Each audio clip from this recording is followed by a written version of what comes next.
ॐ सहनाववतु सहनौ भुनक्तु सह वीर्यं करवावहै तेजस्विनावधीतमस्तु मा विद्विषावहै। ॐ शान्ति शान्ति शान्तिः। માતાજી, સાચા ગુરુની ઓળખ આપે કહ્યું ગુરુ એક રખાય તે ભગવાને ગુરુ દત્તાત્રેય 24 ગુરુઓ હતા. તો કેમ 24 ગુરુ હતા? દત્તાત્રેય ભગવાન મળશે ને તો પહેલો પૂછીશ કે કેમ 24 ગુરુ કરેલા?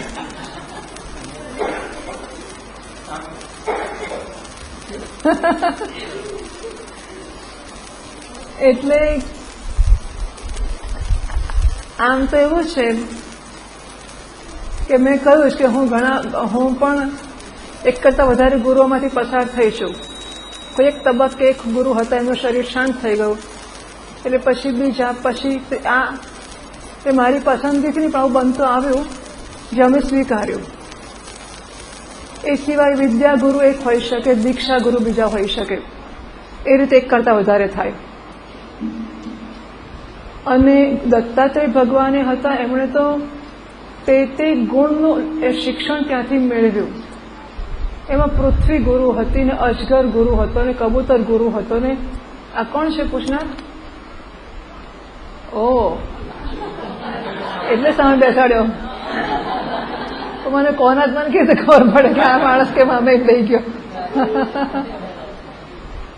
આટલી બધી તને ખબર છે ને મને આનંદ છે. હા, બાય ધ વે, ચાલો ખબર પડે તો પછી મને જરા સમજ પડે. તો એ તો વિષયોના ગુરુઓ હતા બેટા. પૃથ્વી ગુરુ ને અજગર ને કબૂતર ને આકાશ ને વાયુ ને આવા બધા ગુરુઓ હતા. એટલે એમાં તો અનેક ગુરુ ક્યાંકથી આ શીખ્યા ને ક્યાંકથી પેલું શીખ્યા ને ક્યાંકથી પેલું શીખ્યા. એટલે એમાં કઈ મોટી ગુરુ જેવી વાત નથી. બરાબર? હા, હવે આપણી વાત કરીએ. આમાં શું થતું હોય છે કે લોકો આપણી પાસે ભણતા હોય અને પછી બધું સાંભળતા હોય, બધું વાંચતા હોય. ગરુડ પુરાણ વાંચે, શિવ પુરાણ વાંચે અને બીજા બી જાત જાતના પુરાણો. પછી કે શિવ પુરાણમાં આવું કેમ લખ્યું છે? એટલે હવે શિવ પુરાણમાં એવું કેમ લખ્યું તે મને શી ખબર. બીજા મહાત્માને સાંભળે, એમનું વાંચે, પછી પૂછે કે એ આવું કેમ કહે છે, તો આપણે કંઈ ના કહી શકીએ. વળી એવું હોય છે કે કેટલાક વૈદ્ય હોય ને એ રસાયણથી ઉપચાર કરે, રસાયણના વૈદ્ય હોય. કેટલાક કાષ્ઠના ઔષધો કરતા હોય, રસાયણ પ્રયોગ કહેવાય. એટલે કેટલાક કાષ્ઠના ઔષધ કરતા હોય, કેટલાક ભસ્મના ઔષધ પ્રયોગો કરતા હોય. બરાબર? કેટલાક કે દૂધ જ પર રહેવાનું, પાણી પણ નહીં પીવાનું, ગાયના દૂધ પર રહેવાનું. કેટલાક કે દૂધ તો અડકવાનું નહીં. હવે તમે એક ગુરુ રાખો જે એમ કે દૂધ જ પીવાનું અને બીજો કે દૂધ જ અડકવાનું જ નહીં, તો 2-4 ગુરુઓ કરો, દશા શિરાય તમારી. સમજ્યા? એ આવું હોય છે. જેમ ફેમિલી ડોક્ટર હોય ને, આપણી નાળ ઓળખતો હોય, એટલે પેટમાં માથું દુખતું હોય તો દવા પેટ નહીં કરે, કારણ કે એને ખબર છે કે આપણને પેટમાં વારે વારે ગરબડ થઈ જાય છે. આજે માથું દુખે, કાલે પગ દુખે, ત્રીજી દાડે હાથ દુખે. એ બધા પ્રશ્નો પેટના છે, ફેમિલી ડોક્ટરને ખબર છે. બીજો એક્સપર્ટ હશે, મોટો નિષ્ણાત, એ માથાની દવા આપશે, એનાથી નહીં મટે. ફેમિલી ડોક્ટર પેટની દવા આપશે, એનાથી મટી જશે માથું.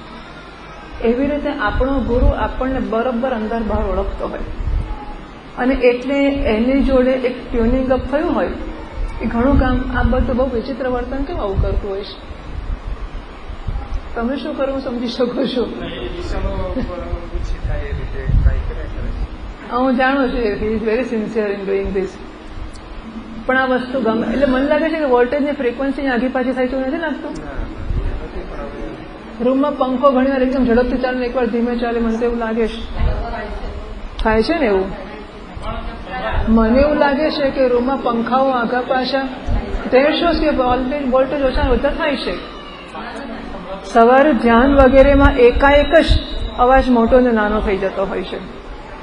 એ બધું આ વાતાવરણની ફ્રીક્વન્સીને જ અસર છે. એવું છે. ચાલો ચલાવી લઈશું. એટલે આવું બધું હોય કે એક જગ્યાએ ભણતા હોઈએ એની પોતાની ભણાવવાની એક પદ્ધતિ હોય અને એ પદ્ધતિમાં આપણે ટ્રેન થયા હોઈએ, પણ બીજાની પદ્ધતિ જુદા પ્રકારની હોય. જોડે જોડે એનું આપણા વિશેનું મૂલ્યાંકન પણ જુદા પ્રકારનું હોઈ શકે. એ સંજોગોમાં જુદી રીતે ભણાવે છે. જ્યારે આપણું બેકગ્રાઉન્ડ જુદા પ્રકારનું છે, એટલે આપણને તને હું બીજું ગમે તે લોકો પણ દ્વારકાધીશનું નામ આવે તારો મૂળ આવી જાય. સમજાયું? હવે જે માણસ તને દ્વારકા તરીકે ઓળખતો જ ના હોય, ત્યાં જો કદાચ એ ઘણા મોટા મહાત્મા હોય, પણ દ્વારકાધીશનું નામ ના આવે એટલે તને મજા ના આવે. અહીં તને મજા આવે, આ સરસ છે. કારણ કે આ વ્યક્તિ તારી નાળ ઓળખે છે કે તને દ્વારકાધીશ આગળ કરીશું બધી સમજ પડી જશે. સમજો? એવું. એટલે જ્યાં આપણે પરસ્પરનો એવો સંવાદ હોય ને ત્યાં વધારે ગોઠવાઈ શકે. મેં ગુરુજી એકવાર એવો શંકરાચાર્ય મહારાજે શ્લોક ઉદ્ધૃત કર્યો હતો કે જેમ ભ્રમર એક પુષ્પથી બીજા પુષ્પમાં જાય એમ જિજ્ઞાસુએ એક મહાત્માથી બીજા મહાત્મા પાસે જવું અને જ્ઞાન પ્રાપ્ત કરવું. આવો શ્લોક છે કોઈ. હવે પ્રવચનમાં એમણે આવો શ્લોક કહ્યો. એટલે પછી મેં એમને પૂછ્યું કે તમે કહો છો કે જિજ્ઞાસુ જેવી રીતે ભ્રમર પુષ્પથી પુષ્પ પાસે જઈને મધ ગ્રહણ કરે એમ જિજ્ઞાસુએ ગુરુથી ગુરુ પાસે જઈને જ્ઞાન ગ્રહણ કરવું. તો કોઈ ગુરુ એને પોતાનું કહેશે જ નહીં. જ્યાં જશે તો કહેશે કે જ્યાં પેલા પાસે મારે શું, હું ક્યાં, તું ક્યાં મારો શિષ્ય છે, તું તો પેલાનો છે. પેલો કહેશે તું તો પેલાનો છે. તો કોઈ એને દાદ જ નહીં દે. कि सच्चे गुरु ऐसा नहीं करते, उनका कोई बोर्ड नहीं लगता कि ये गुरु ये है. એટલે આ બધા મારા અનુભવો છે કે હું જ્યાં ગઈ છું ત્યાં મહાત્માઓની પાસે મને એવું જ લાગ્યું છે કે આ મારા ગુરુ છે. અને એ લોકોને ક્યારેય એવું, અને બધાને મેં જઈને પહેલા જ દાડે કહ્યું છે કે હું કોઈક મહાત્મા જોડે કોઈક સંસ્થામાં જોડાયેલી છું. ક્યાંય મેં છાનું નથી રાખ્યું. કૃષ્ણાનંદ સ્વામીજીના લેખમાં મેં લખ્યું છે કે હું પહેલા દાડે ગઈ ત્યારે પહેલા જ દાડે મેં કહ્યું હતું કે હું આ જગ્યાએથી આવું છું. અને એમણે મારી સાથે વાત કરી ત્યારે એવો સ્પષ્ટતા હતી જ. છતાં પછી એ સંબંધ બહુ સુંદર હતા. જોડે જોડે આઈ કુડ મેનેજ. એટલે કોઈક રીતે મારામાં એ સ્પષ્ટતાઓ હતી કે કઈ જગ્યાએ જઈને એમાંથી શું ગ્રહણ કરવું અને શું છોડી દેવું. એ મારામાં બહુ સ્પષ્ટતા હતી. એ લોકોને આવી ધૃષ્ટતા કહેવાય કે એમને ઓળખવાની હું વાત કરું, પણ ખાસા અંશે હું ઓળખી શકતી હતી. એવું ભારે એવું કે નહીં, ફરી પાછા આવું કે નહીં. કૃષ્ણાનંદ સ્વામીજીને હું જ્યારે પહેલી વાર મળી ત્યારે એના પહેલા એમના જીવન ચરિત્ર મારા હાથમાં આવી ગયું હતું, એટલે મેં વાંચી લીધેલું. મને ખબર હતી કે વેદાંતના મહાત્મા છે, નહીં તો વેદાંતનો પ્રશ્ન હું ના પૂછત. કારણ કે મને ખબર હતી કે વેદાંતી છે, એટલે પહેલો પ્રશ્ન મેં એમને પૂછ્યો તો બાધિત અનુવૃત્તિ એટલે શું, અને એમણે કહ્યું મજા આજે અમૃત મળી ગયું. અને ખૂબ ચર્ચાઓ કરી એમણે. પછી કેટલાક વખત પછી, ખાસા વખત પછી, 4-12 મહિને એક દાડો એ કહે છે કે આ બેન પહેલા બહુ પ્રશ્નો પૂછતા હતા, હવે નથી પૂછતા. ત્યારે મેં કીધું સ્વામીજી પહેલી વખતનો પ્રશ્ન એટલા માટે પૂછ્યો હતો કે બીજી વાર આવવું કે નહીં એની ખબર પડે. મેં એમને સ્પષ્ટ કહ્યું કે હા, પહેલા પણ મને ઇન્ટરવ્યુ લેનારા મળ્યા હતા, આ બીજી વાર મળ્યા મને. એટલે આપણે એકવાર સ્પષ્ટ સમજી લઈએ કે વ્યક્તિ શું છે તો આપણે આગળ ચાલી શકીએ. અને હું જ્યારે જે મહાત્મા પાસે ગઈ છું ત્યારે I was at his disposal. એક બેસો એટલે બેસવાનું, એક ઉઠો એટલે ઉઠવાનું.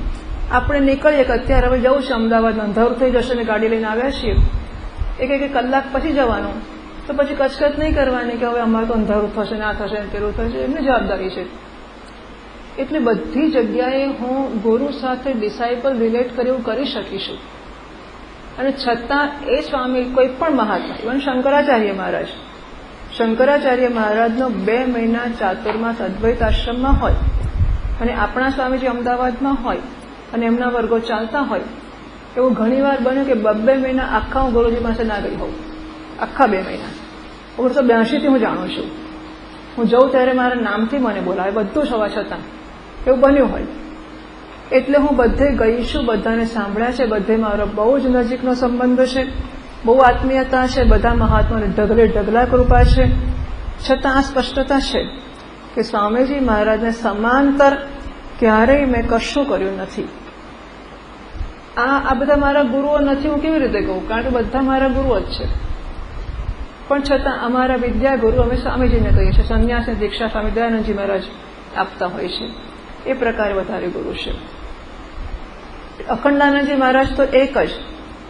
સવારે પ્રવચન ચાલતું હોય અમદાવાદમાં શોધનના બંગલોમાં, ત્યારે એ ગીતાઓના અધ્યાયો પર હોય, ત્યારે કેવળ વેદાંતની વાત હોય. સાંજનું પ્રવચન વલ્લભ સદનમાં ભાગવત ઉપર ચાલતું હોય. हम जब भक्ति की बात करते हैं उसमें वेदांत नहीं आता, भक्ति ही आती है. हम जब वेदांत की बात करते हैं उसमें वेदांत ही होता है, भक्ति नहीं होती है. सवारे केवल वेदांत હોય અને સાંજે કેવળ ભક્તિ હોય. તો સાંજના પ્રવચનોમાં એ એવી જાતની વાતો કરે, निकले तो है 7वें आसमान के परी से शादी करने, कभी देखा भी है उसको, हमारे कृष्ण को देखो कितना सुंदर है, अरे जरा इसके चरण देख लो, इसके नूपुर सुन लो, इसकी ध्वनि सुन लो, इसके चरणों में, हमारे कृष्ण के चरणों में अर्पित तुलसी जी की जरा सुगंध तो ले लो. આવી વાતો કરે એક જ વ્યક્તિ, સવારે આ અને સાંજે આ. આપણા કહેવાતા વેદાંતીઓ જે આપણે ત્યાં વેદાંત સાંભળતા હોય, પછી અહીંયા આવતા હોય, એ બહાર આવીને આપણને સલાહ આપે કે અમને સાંભળવા જેવા જ નથી, કે છે આ તો વેદાંતનું કાપે છે. એટલે 7મા આસમાનની પરી એટલે આત્મા કે બ્રહ્મ. તો બ્રહ્મ જોડે લગ્ન કરવા નીકળ્યા છે, નીકળે તો 7વેं आसमान की परी से शादी करने. આ બ્રહ્મને જોડે લગ્ન કરવાની એટલે કે બ્રહ્માત્મા ઐક્યની વાતો કરો છો, પણ જરા એમ જોયો કોઈ જોડે શું કરવાના છે એની જોડે? અમારો કૃષ્ણ જુઓ ને કેવો સરસ છે, એની જોડે પ્રેમ કરી લો. લોકોને થાય કે આ તો બ્રહ્મ વિદ્યાનો વિરોધ કરે છે. તો એક જ વ્યક્તિના પણ બે પાસામાં આવું દેખાઈ શકે, તો એક કરતાં વધારે વ્યક્તિઓને સાંભળવા જઈએ તો શી દશા થાય આપણે? બરાબર. પાછો ત્યાં સાંભળીને આવીને કે તમારે જેવું જ આ બધું તો બહુ ભયંકર વસ્તુઓ હોય છે. હવે સ્વામીજી મહારાજ એવું બોલે નહીં કશું, એમને પૂછે તો. મને પૂછવા હોય તો હું કહી દઉં કે સ્વામીજીની ચોપડી વંચાઈ ગઈ, લોકો બીજાની ચોપડી વાંચે. હા, એ આ જે હોય તે ટૂંકમાં બહુ લાંબુ ના કહેવાય. પછી પાછા પૂછે પેલાએ કેમ આવું લખ્યું છે, અમે તો આવું લખ્યું છે તમે તો આવું કહો છો. અમે એવું ના કહી શકીએ પેલાએ ખોટું લખ્યું છે. બરાબર, એ આપણા શિસ્તની બહાર છે. જોડે જોડે આપણે ખોટા છીએ નહીં, એટલે અમે નથી કહેતા તમે ખોટા છીએ. અમે શું જવાબ આપીએ? સ્વામીજી મહારાજ ના બોલે. હું કહું કે ત્યાં સ્વામીજીની ચોપડી બધી વાંચી કાઢી, શું કામ બહારની ચોપડી વાંચવા ગયો હતો? એટલે આવી બધી તકલીફો હોય છે. બધાના અપ્રોચ જુદા જુદા હોય છે, બધાની રીતભાતો જુદી હોય છે, અને દરેક શિક્ષકને પોતાને વિદ્યાર્થીને કેળવવાની એક પદ્ધતિ હશે, એ સાચી હશે, આપણને કંઈ વિરોધ નથી, પણ અલગ અલગ તો હોઈ શકે. એમાં એકની પદ્ધતિને બીજી પદ્ધતિ મેચ ના થાય એવું બને. એટલે ડાપણની વાત એ છે કે એક જગ્યાએ આપણે શ્રદ્ધા અને કમિટમેન્ટ રાખવી, એ ડાપણની વાત છે. પહેલે પણ જરા આપણી ચિંતા રહે, આપણે ફરતા ફરીએ ને એટલે ફોડી લેશે ને આપણે શું, એ બહુ એમાં પડવું નહીં. મહારાજશ્રીને મેં પૂછ્યું હતું, અખંડાનંદજી મહારાજને, 54 पर जाकर चिल्ला दो, कोई ना कोई आकर रास्ता दिखा देगा. 4 રસ્તા જઈને બૂમ પાડી લો, કોઈને કોઈ રસ્તો બતાવી દેશે. એમણે એવું કહ્યું હતું, अगर उन्मुक्त बुद्धि हो तब तो कहीं भी जाकर के ज्ञान प्राप्त कर सकता है. उन्मुक्त એટલે સ્પષ્ટ બુદ્ધિ હોય કે જ્યાંથી જે લેવાનું હોય તે જ લે ને બાકીનું ના લે, એવી બુદ્ધિ હોય તો જાઓ. મોટે ભાગે નથી હોતી, લોકો સમજતા જ નથી હોતા અને ઊંધું સમજીને પાછા આવે છે. અને પછી કંઈક પેલા આમ કહે પેલા વિનોબા શું મારું નામ આવી ગયું મોઢા પર, અને પેલા બીજા હમણાં જ મને કોઈ લાંબી લાંબી વાર્તા કરી. હા, કે આપણે બહુ સાંભળ્યા હતા. તમે જે નામ કહ્યું નામ નથી બોલતી, પણ આ બધા કોઈ વેદાંતીઓ કોઈ કશું જાણતા જ નથી માણસો. એટલે હવે એવા લોકોને સાંભળીને પછી આપણને પાસે વાત કરવા આવે ને જે હોય એને ટૂંકમાં બહુ અગવડ પડતી હોય છે. કારણ કે આપણી બુદ્ધિ વેદાંત કોને કહેવાય છે એ જ સમજતી નથી. સ્વામી દયાનંદજી મહારાજ કહે છે કે પાછા આવીને કે એ તો નામથી કહેતા હોય, હું તો નથી કહેતી. આને સાંભળ્યો પેલાને સાંભળ્યો કે સ્વામીજી એ તમારે જેવું જ કહે છે. It's like giving a slap to the teacher, કે શિક્ષકને તમાચો મારવા જેવી વસ્તુ હોય છે. જ્યારે આપણે જ્યાં ત્યાં સાંભળીએ પછી એમ કે સ્વામીજી પેલો તમારા જેવું જ કહે છે, પેલો તમારા જેવું જ કહે છે, કે તમે એને સમજ્યા નથી અને મને સમજ્યા નથી. આવું બધું હોય એ તો લોલમાં લોલ ચાલતું હોય છે, બાકી કંઈ બહુ દમ નથી હોતા આ બધી વસ્તુમાં. પણ રાજમાર્ગ તો ખરો જ કે આપણે પસંદ કરીને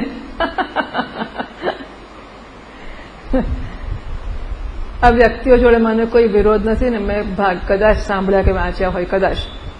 મેં કહ્યું કે ઈશ્વર કૃપાથી હું પહેલી ફિલોસોફી વાઇઝ શંકરાચાર્ય ભગવાન પાસે જ આવી છું અને એ બાબતમાં હું એટલી બધી સ્પષ્ટ છું. આવી એ દિવસથી જ હું આવી ત્યાં સુધી વેદાંત કે શંકરાચાર્ય ભગવાન જોડે મને કોઈ પરિચય નહોતો, ગીતા જોડે કોઈ પરિચય નહોતો.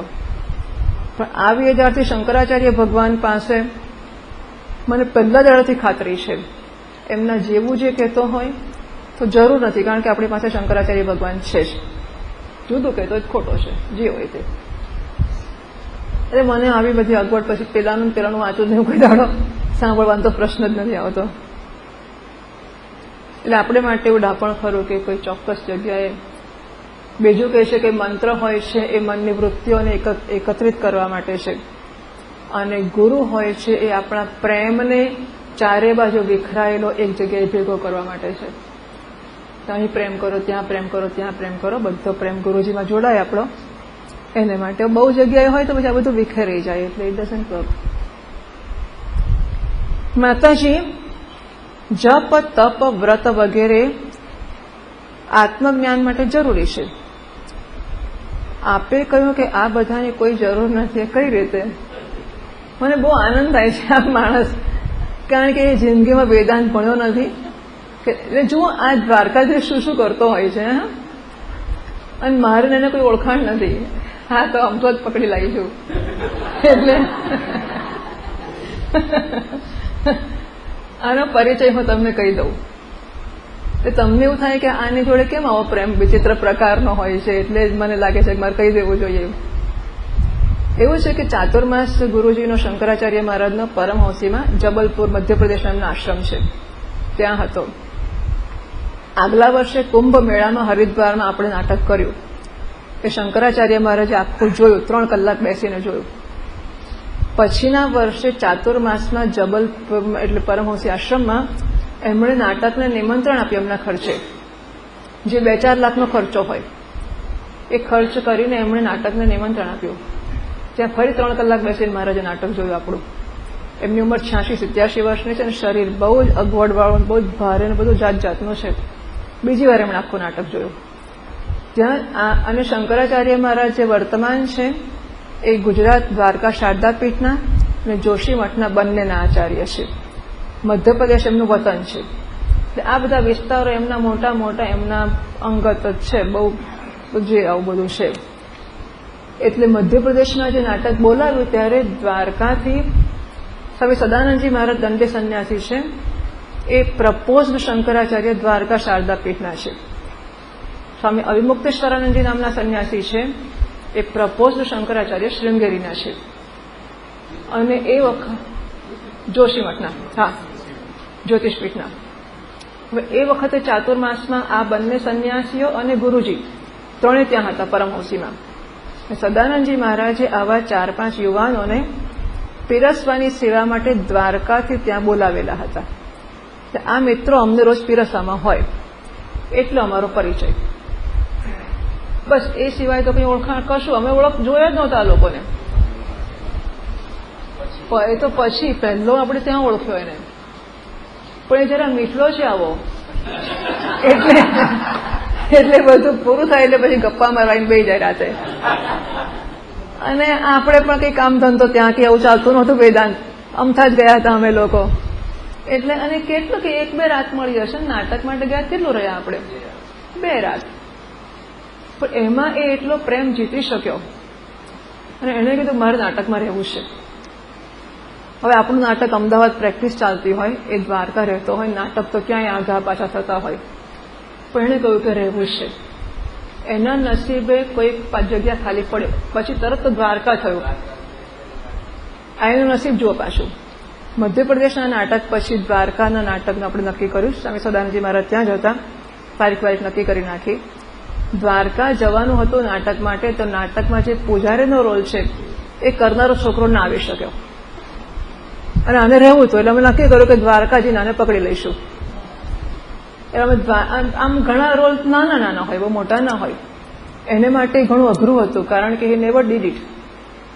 આ સ્ટેજ ઉપર ચડ્યો નહોતો, એને માટે બોલવું, આ નાટક કરવું, બધી વસ્તુઓ મોટો પ્રોજેક્ટ હતો. 2-5 લીટીઓ પણ એટલી ગોખવી, આ બધું અઘરું હોય છે. અને સ્ટેજ પર સ્ટેજ ફિયર હોય, આપણા ટાઈમે જ પેંસવું, આ જગ્યાએથી જ પેંસવું, આ જગ્યાએ ઊભા રહેવું, અહીંયા આવીને બોલવું, આમ એક્શન કરવી. પહેલી વાર જનાર માટે આવી રીતે ઘૂસી જવાનો બહુ મોટી વસ્તુ હતી. એની ઈચ્છા બહુ હતી, એ ગભરાતો તોય ખરો. એને હતું શું થશે, મારું માંથી બોલાશે કે નહીં, જવાશે કે નહીં, પણ છતાં આમ પડશે છૂટતા છૂટતા મારે કરવું તો છે જ.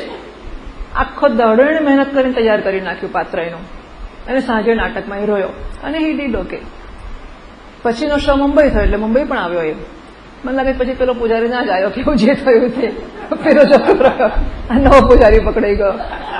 આમ કરતા કે 2 નાટકમાં જ રહ્યો છે ને, દ્વારકા અને મુંબઈ આ 2 નાટકમાં રહ્યો. પછી અમદાવાદ એકવાર ક્યારે આવ્યો હતો, મહેશભાઈને ઘેર રહ્યો હતો. હા બરાબર, સદાનંદજી મહારાજ વડોદરામાં ચાતુર્માસ હતો. ત્યારે આપણે આપણું ભાગવતનું DVD સેટ અને માતા પિતા કો હો નમન હિન્દી પુસ્તક આ 2 રિલીઝ વડોદરા ચાતુર્માસમાં કરાવ્યા. ત્યારે મેં એને ખબર આપી કે હું વડોદરા જવાની છું, ત્યારે અવોદ આવજો. તો એ માણસ ખાલી આપણને મળવા માટે દ્વારકાથી એ વડોદરા આવ્યો, પછી કંઈ 2-4 રાત રહ્યો મને ખબર નથી. અમે તો માત્ર સવારે એટલે સાંજે સ્ટેજ ઉપર ગયા, એ કાર્યક્રમ હતો એ ખાલી એનું મોઢું જ જોયું હશે, એનાથી વધારે અમને વાત કરવાનો વખત નથી મળ્યો, પણ એ આવ્યો. પછી આપણે અત્યારે મેં એને ખબર આપી કે અમે જવાના છે, તારે આવવું હોય તો આવજે. મને એમ થાય કે આ ભગવાનનો ભક્ત છે, પ્રેમથી ભરેલો છે, અને શ્રદ્ધા અને ભક્તિ એનામાં પેટ ભરીને ભરપૂર ભર્યા છે. શ્રદ્ધા કે ભક્તિને એનું જીવન દ્વારકાધીશ જ છે. એનું લગ્ન થયેલું છે, એની પત્ની છે, નાની દીકરી પણ છે. અને અમે દ્વારકા ગયા, એ લોકોની આઈસ્ક્રીમની દુકાન છે ને એવું બધું. બ્રાહ્મણ કુટુંબ છે, ગુગળી બ્રાહ્મણ, એટલે દ્વારકાધીશના ભક્ત ગુગળી બ્રાહ્મણ છે. એ લોકોની ધજા ચડાવવાની સેવા છે, એટલે ભગવાનના ભક્તોમાંથી છે. એટલે મને એમ કે આપણે દ્વારકાધીશને ક્યાં ઓળખવાના છે, આ ભક્તો દ્વારકાધીશ છે. અને પેલો વેશ પહેરે ને મને બહુ ગમતો હતો એ લોકોનો, દ્વારકાધીશનો જે ડ્રેસ આ છોકરાઓનો છે બધા એમાં જ પીરસે રોજે મધ્યપ્રદેશના. એ બધું મીઠું લાગતું હતું. એટલે અત્યારે મેં એને કહ્યું એ તો ખાલી મને જ ઓળખે છે, એ વેદાંતને કે બીજી કોઈ ચીજ નહીં, ગીતા બીતા કશાને ઓળખતો જ નથી. આમાંથી કોઈ નહીં. એને કંઈ ખબર નથી કિરીટજી આવવાના છે કે પૂર્ણેન્દ્રભાઈ કે નાટકવાળા લોકો આવવાના છે, પણ એ માત્ર માતાજીના ભરોસા પર જ આવીને ઉભો રહી ગયો છે અને બધા મળી ગયો છે. એટલે હવે એને માટે આ બધા પ્રશ્નો સૂઝવા એ ઘણી મોટી વસ્તુ છે ને. એટલે આપણને આનંદ છે કે ધીસ ઇઝ હેપનિંગ. વાય આત્મજ્ઞાન શબ્દ જે પહેલી વાર સાંભળતો હશે. માતાજી જપ તપ વ્રત વગેરે આત્મજ્ઞાન માટે જરૂરી છે, એવું સાથી કહેશે કે જરૂરી છે? શું કોણે કહ્યું?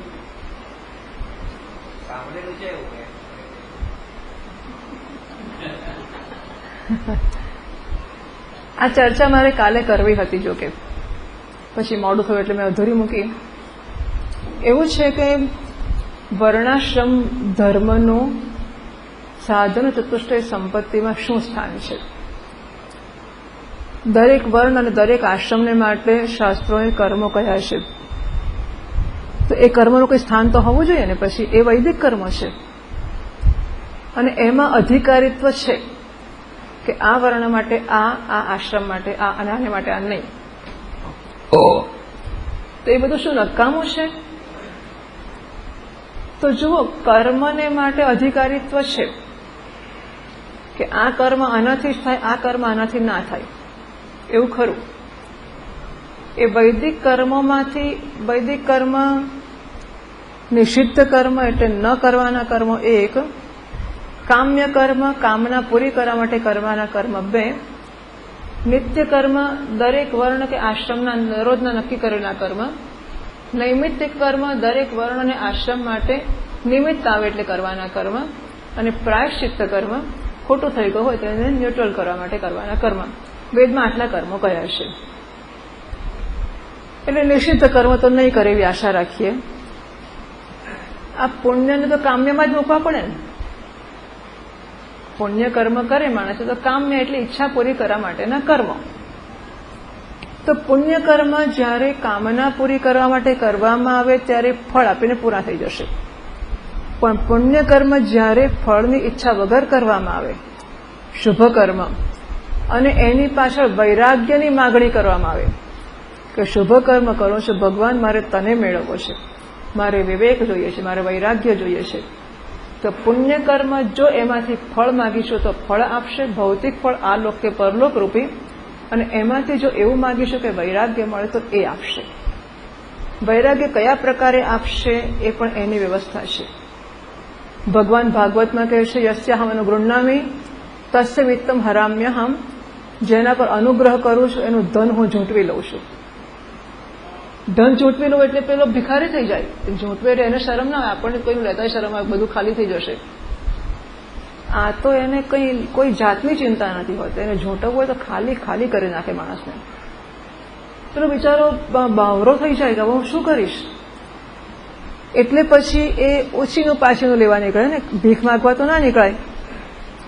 એટલે કોઈની પાસે ઓછીનું માગવા જાય તો ભગવાન જાણે કે ઓછીનું આપશે તો પાછું મારું ભજન નહીં કરે. આ બધું ગીત ભાગવતમાં કહે છે ભગવાન કે જ્યાં જ્યાં ઓછીનું માગવા જાય તે બહેણા બંધ કરી દે, તો એને આવવા જ ના દે ને ઘરમાં. એટલે જ્યાં જ્યાં એ જાય ત્યાં ત્યાં એને નિષ્ફળતા મળે. જ્યારે એને ખબર પડે છેવટે કે હવે કોઈ જગ્યાએ કોઈ ચારો ઉપાય છે જ નહીં, પછી ના છૂટકે મારું ભજન કરે. તો આને ભગવાનની કૃપા કેવી કે અવકૃપા કેવી, શું કેવું? આવી રીતો છે એની. એટલે ભગવાન પાસે પુણ્યના બદલામાં વૈરાગ્ય માગ્યો હોય તો પૈસાને પણ ધન કહેવાય, સ્વજન નહીં ધન તો કહેવાય ને. નારાયણ જાણે છે કે આ સેટઅપમાં ભજન કરવાનું અઘરું છે. એને એમ કે આને એવો ડાયવોર્સ સ્વજનોથી એવો વિખૂટો પાડી આપું કે એકલો પડે કે એકલી પડે એટલે ભજન શ્રેય કરશે શું પછી. પુણ્યના બદલામાં નારાયણ ગમે તે કરી શકે છે. આવું કશું કરી આપીને પેલો ભજન કરતો થઈ જાય. આ બધા કર્મો સાધન ચતુષ્ટય સંપત્તિ માટે યોગ્ય બનશે. બરાબર? એટલે પુણ્ય કર્મ જ્યારે નિષ્કામ ભાવે કરવામાં આવશે ત્યારે ધીમે ધીમે એનામાં વિવેક, વૈરાગ્ય, સમાધિ, સંપત્તિ, મોક્ષત્વ આવું જન્મશે. એ વસ્તુ ગયા જન્મથી જન્મી હોય કે આ જન્મે એવો નિયમ નથી. સાધન ચતુષ્ટય સંપત્તિ આ જન્મે હોવી જ જોઈએ. અથા તો બ્રહ્મ જિજ્ઞાસામાં જે અથ કહ્યું, અથનો અર્થ આનંતર્ય કર્યો, એટલે કે 4 પ્રકારની સાધન સંપત્તિ પ્રાપ્ત થયા પછી એ અત્યારે હોવું જ જોઈએ. એ સંપત્તિ પ્રાપ્ત કેવી રીતે કરી એ પૂર્વ જન્મમાં પણ થયું હોય તો વાંધો નથી. વૈદિક કર્મો કે યજ્ઞ આગાદી જે કંઈ કર્યા હોય તે. એટલે અધિકારીત્વનો પ્રશ્ન છે એ કર્મો માટે છે. એકવાર કર્મ દ્વારા જિજ્ઞાસા જન્મી પછી પેલો બ્રાહ્મણનો આ અધિકાર છે, સ્ત્રીનો આ અધિકાર છે, શૂદ્રનો અધિકાર, એ વસ્તુ પછી નથી આવતી. હવે જ્ઞાન પ્રાપ્તિ, જિજ્ઞાસા અને ગુરુ ઉપસદન એને માટે તો સાધન ચતુષ્ટય સંપન્ન અધિકારી. એટલે હવે વ્રત, જપ, તપ વગેરે જે કરવાના હોય એ બધા એક તો ફળ માટે થઈ શકે, મને દીકરો આપો ને મને પત્ની આપો ને મને પૈસા આપો ને મને આ લોક આપો, મને પરલોક આપો, એને માટે.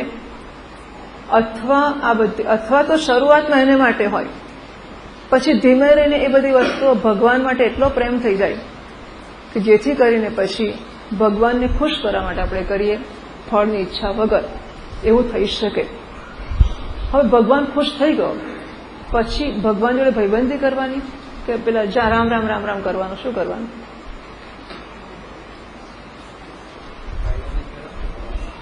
ભાગવતમાં શરદ પૂર્ણિમાની રાત્રિએ ભગવાને વાંસળી વગાડી એટલે ગોપીઓ વનમાં ગઈ, વૃંદાવનમાં. અને વૃંદાવનમાં ગઈ ત્યારે ભગવાન કહે છે કે કેમ આવ્યા છો? કેમ અડધી રાતે તમારે જંગલમાં આવવું પડ્યું? ચંદ્રની ચાંદની જોવા આવ્યા હતા? ઓહ, જોઈ લીધી, ચાલો જાઓ ત્યારે. હવે તમે વૃંદાવનમાં વન જોવા આવ્યા હતા તો જોવાઈ ગયું, જતા રહો તમે. સ્વાગતમ બહુ મહાભાગા પ્રિયમ કિમ કરવાની, તે આપણું સ્વાગત છે મહાભાગ્યવાન સ્ત્રીઓ, તમારું હું શું કરું. અને પછી મહારાજે એટલો બધો ઉપદેશ આવ્યો, પાછા જાઓ, અડધી રાત્રે તમારા જેવી સુંદર સ્ત્રીઓ એ જંગલમાં આવું કોઈ પુરુષને મળવા સારું ના કહેવાય, જતા રહો. પેલી સ્ત્રીઓ તો એટલી બાવરી થઈ ગઈ, આમ પગના નખથી જમીન ખોતરે છે, એ બોલી શકતી નથી. જ્યારે બહુ ભગવાને કચ કચ કચ કચ કરવા માંડી, જતા રહો જતા. છેવટે ગોપીઓ કહે છે કે કેમ અમારે પાછા છે ને માટે જવાનું, કે પાછા જઈને તમારે વૈદિક કર્મો કરવાના, પતિની સેવા કરવાની, સંતાનોની સેવા કરવાની, સાસુ સસરાની સેવા કરવાની, એમ. હા, તો શું મળશે એનાથી? કે અંતઃકરણની શુદ્ધિ થશે. પછી શું મળશે? તો જિજ્ઞાસા થશે. પછી શું થશે? તમને ભગવાન મળશે. તો ગોપીઓ કહે છે કે ભગવાન, એક સ્ત્રી હતી, એ પતિવ્રતા હતી, એને પતિ માટે બહુ પ્રેમ હતો, એ પતિને જમાડીને જ જમતી હતી. હવે એ સ્ત્રીનો પતિ પરદેશ બહારગામ જવાનો હતો. એ સ્ત્રી કહે છે કે મારું શું થશે તમારા વગર? મને તો તમારા વગર ગમશે નહીં, હું કોને ભોગ લગાડીશ, હું જમીશ કેવી રીતે? એટલે પતિએ પોતાનો એક ફોટો આપ્યો, ચિત્ર દોરી આપ્યું, કંઈક આપ્યું, આની તો પૂજા કરજે મારા આવતા સુધી. એ પત્ની એ ફોટાની પૂજા આરાધના બધું કરે છે. એક જોડે ફોટાને ભોગ લગાવતી હતી, કોઈ બહારનું પછાડ્યું, બારણાની બહારથી પેલા એ બહુ કોણ છે એને બહુ કહ્યું કે ભાઈ આ માણસ નામ બોલ્યો, હું છું. આ સ્ત્રીનો પતિ પાછા આવ્યો ત્યારે બારણું ખોલીને પતિને અંદર બોલાવીને એની આગતા સ્વાગતા કરવાની કે પેલા ફોટાની આરતી ઉતારવાની, શું કરવાનું? ગોપીઓ ભગવાનને પૂછે છે શું કરવાનું? જે કર્મ કરવાથી ફળ રૂપે ભગવાન મળવાના છે એ ભગવાન મળ્યા અમને, પછી એને છોડીને અમે પેલા ઘરની પૂજા કરવા જઈએ? બરાબર, ભાગવતમાં છે. એટલે વ્રત જપ તપનું એક સ્થાન છે, એ સાધન છે, સાધ્ય નથી. સાધ્ય મળી ગયું અથવા સાધ્યને માટેનો વધારે નજીકનો રસ્તો પ્રાપ્ત થઈ ગયો. જેમ કે દ્વારકામાં આવે પછી તો બસમાં દ્વારકા સુધી, અમુક સુધી ગાડીમાં જવાય, પછી બસમાં, પછી દ્વારકા ચાલતા દ્વારકાધીશમાં જવાય એવું છે. પછી આપણે ક્યાંક એસટી ડેપો પર જવું ને એસટી શોધવીને પાછા એવું કરવાની જરૂર છે. હવે તો આ રહ્યું, બસ આ હાથ વહેંચમાં છે. એમ આ બધું કરવાના ફળ રૂપે જ આપણે અહીંયા આવ્યા છીએ. આત્મજ્ઞાનની ઈચ્છા જન્મે છે ને એ આ બધાનું ફળ છે. પછી આત્મજ્ઞાન માટેનું અંતરંગ સાધન પ્રણિપાત, પરિપ્રશ્ન સેવા બહિરંગ સાધન છે. શ્રદ્ધા, તત્પરતા અને સંયત ચિત્તતા કે સંયતેન્દ્રિયતા અંતરંગ સાધન છે. એ બહિરંગ સાધન છે શ્રવણ, મનન, નિધિધ્યાસન અંતરંગ સાધન છે. જ્યારે મહાપુરુષ પાસે વેદાંતનું શ્રવણ કરીને જે આત્મજ્ઞાનનું સીધું સાધન છે એ મળ્યું ત્યારે એને છોડીને એટલે રામ રામની માળા કરાય કે ના કરાય? બરાબર. બીજું પગથિયું મળે, પહેલું છૂટી જ જાય. છૂટી છોડવું ને છૂટી જ જાય, નહીં તો બીજું મળે ના.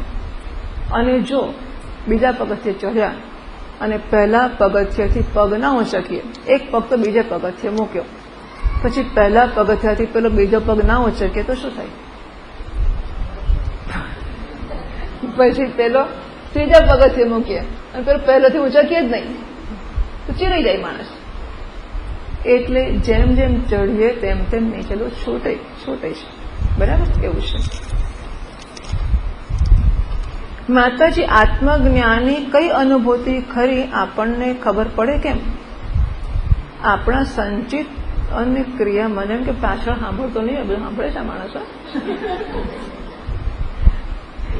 સંચિત અને ક્રિયા કર્મ બળિયા અને પ્રારબ્ધ કર્મ ભોગવીએ છીએ. આ પ્રારબ્ધ છે ને અહીં બેઠો છે, બાકી શું કામ તો આવ્યો હોત? બોલાવ્યો તો એ ના આવે, કે બોલાવીએ એટલે આવે એવું નથી હોતું. એના પુણ્ય જેમ લઈ આવ્યો છે, કોઈ સવાર જ નથી. આત્મજ્ઞાન અનુભૂતિની ખબર પડે કે નહીં? કૃષ્ણાનંદજી મહારાજને એકવાર ધ્રાંગધ્રામાં પેલા કયા રાજા એમાં લખ્યું છે, તખતસિંહ, તખતગઢ નહીં પણ હું ભૂલી ગઈ નામ.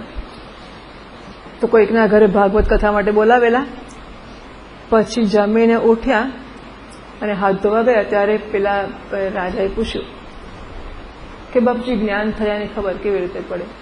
કે તમે થોડાક મોડા બોલ્યા, જરા જમતો તો હું બોલ્યા હોય તો બધું બતાવી દે તમને. તો જમતા જમતા જ કહેવાય કહે છે હા, એમાં એવું છે કે આપણે જમતા હોઈએ અને પીરસનારને આપણે પૂછીએ, પેલો પીરસ આવે, રોટલી લો, લાડુ લો, આપણે એને કહીએ મારું પેટ ભરાય ત્યારે કહેજે, તો પીરસનારો કહી શકે ખરો કે નહીં? જેનું પેટ ભરાય જ કે ને, કોઈ ભરાઈ ગયો હવે નહીં ખવાય. તો સ્વસંવેદ્ય છે આત્મજ્ઞાન. આત્મજ્ઞાન થાય ત્યારે પૂછવું ના પડે થયું કે ના થયું, એ ચમાચમ ચમકેલે ખબર પડી જાય. બરાબર. બધા મહાત્મા પાસે બહુ મને મળ્યું છે, એટલે એક એક વસ્તુનો મને ખબર છે કે આ ત્યાંથી પૂછું છે, ત્યાંથી આ બધું. માતાજી જ્ઞાન મેળવવા માટે યોગ, મૌન, સમાધિ વગેરે ફરજિયાત કરવું જ પડે? गुरुजी ने मैं पूछेलू कि लोग कहते हैं कि उपासना कृत उपास्य से उपासना करने के बाद इष्ट साक्षात्कार पर्यंत कर लेने के बाद ही ज्ञान है, तो निधिध्यासन नहीं करना पड़ता. तो हमने तो कुछ ऐसे नहीं किया उपासना, तो निधिध्यासन कर लेना. એમાં શી મોટી વાત છે કે છે આમ એવું હોય કે ઉપાસનાઓ બહુ કરી હોય અને અંતઃકરણ નિશ્ચળતા પ્રાપ્ત કરી હોય, એટલે કે આપણે ઇષ્ટના દર્શન, આવો શબ્દ વપરાતો હોય છે, ઇષ્ટના દર્શનની હદ સુધી ઉપાસનાઓ કરી હોય, કૃત ઉપાસ્ય એવું કહેવાય છે ને, तो निधिध्यासन की जरूर ना पड़े. महाराज श्री कहते हमने एक क्षण का भी निधिध्यासन नहीं किया.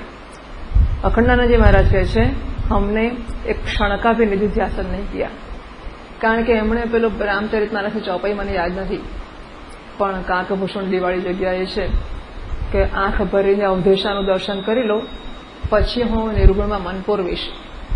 અખંડાનંદજી મહારાજને જ્યારે કોઈએ કહ્યું કે નિર્ગુણને માટે, તેમણે ચોપાઈ કોટ કરી કે ભગવાનના દર્શન કરતા સુધી ઉપાસના કરી લો પછી નિર્ગુણની વાત, ત્યાં સુધી નહીં. એટલે એમણે દર્શન ઉપાસનાઓ કરી, દર્શન કર્યા કૃષ્ણ ભગવાનના, અને એ નૃત્ય ગોપાલના દર્શન કર્યા. એ એમના વૃંદાવનના આશ્રમમાં છે નૃત્ય ગોપાલ. અને પછી નિર્ગુણમાં એમને એક સેકન્ડની વાર નથી લાગી.